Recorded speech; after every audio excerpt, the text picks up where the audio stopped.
So episode 2 came out this week, and while not as good as the first one, it was still pretty good. Now, I originally thought that season 4 was covering all the volume Fear the Hunters in the comic book series. I was pleasantly surprised to see that AMC is following the timeline of the comics more accurately. And I think it goes without saying that this video is going to have a lot of spoilers, so if you haven't seen episode 2 yet, I suggest pausing this video for the 5 of you that's going to watch it, and go check it out now. Episode 2 picks up right where the first one left off, with the group walking through the woods and everyone makes amends with each other.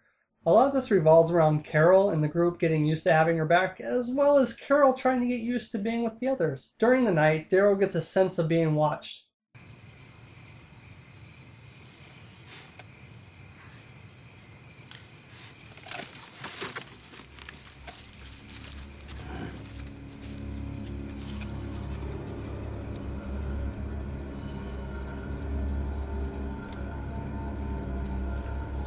There's nothing.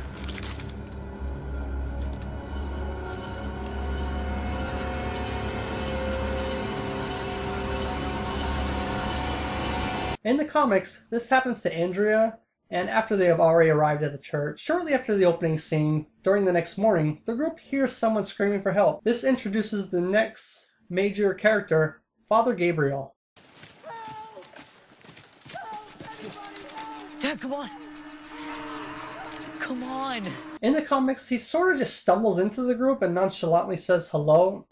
Now me personally, I like the show's version better as it introduces him with a bit more excitement. They do attribute some dialogue from the comics in the show. The word of God is the only protection I need. Sure didn't look like it. Right after rescuing Gabriel, he leads them to his church nearby for a place to rest.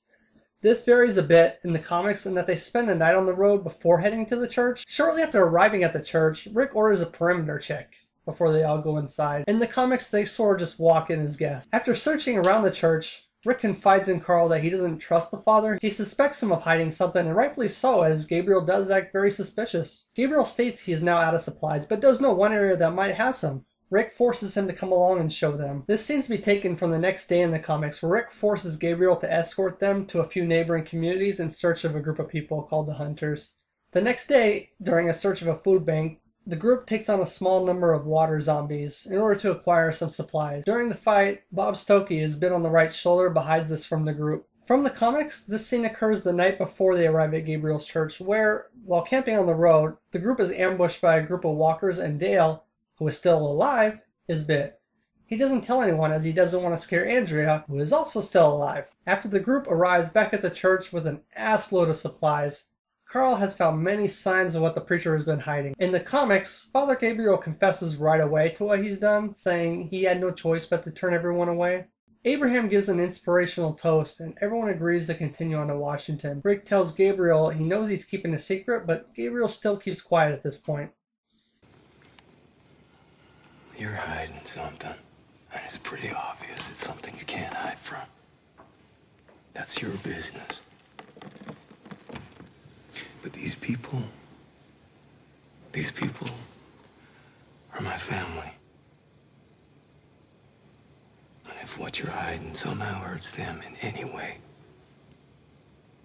I'll kill you.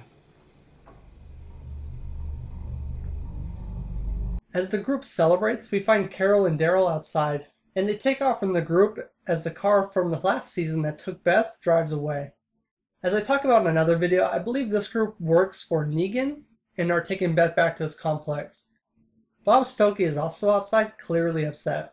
While it doesn't show it, we know at this point that he was clearly bit. Shortly after he's outside, we see someone hit him from behind, where he awakes sometimes later to a campfire and Gareth standing over him.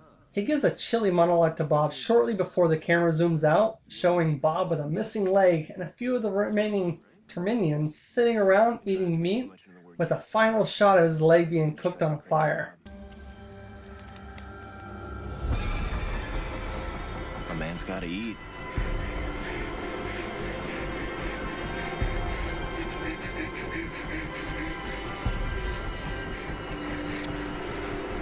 While originally I thought the whole episode with Terminus was covering the volume Fear the Hunters, AMC has pleasantly surprised me with going closer to the comic. In the comics, it's Dale who gets bit instead of Bob. Also from an earlier change, it's Dale's leg who got amputated in the comics, not Herschel. After losing the boys he and Andrea adopted, and now being bit, he didn't want her to have to watch him die slowly, so Dale wanders off to the woods to kill himself. This scene has one of the best lines in the comics that I really hope they put in the next week's episode. Lying on the ground is Gareth, known as Chris in the comics, tells him he's to be their supper and even says that beautiful line, "You taste much better than we thought you would." You taste much better than we thought you would. Dale starts to laugh hysterically before confessing he's been bit and they're eating tainted meat.